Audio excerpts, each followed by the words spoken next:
I'm Terry with Towers Murray Plumbing, Murray, Utah, here to show you how to repair a single lever kitchen faucet. First thing you need to do is remove the handle. This particular one has a Allen wrench set screw from the front side.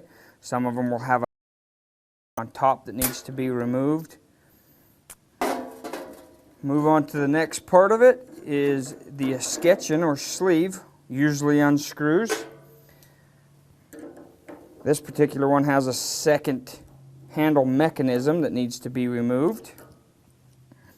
A couple of parts, the lock nut that holds the spout on, and the horseshoe clip.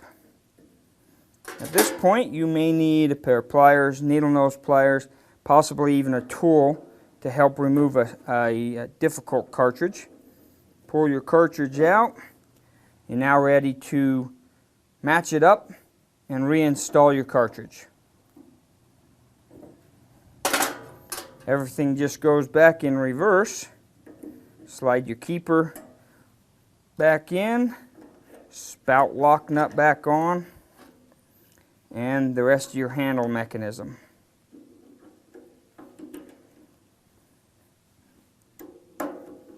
Tighten it in place.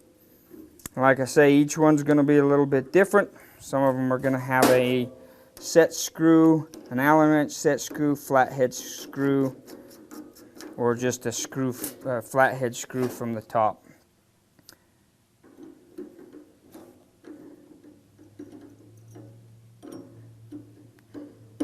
Sometimes the handles can be a little bit tricky and need a little bit of extra help. And you just put your set screw back in and you've now installed your faucet.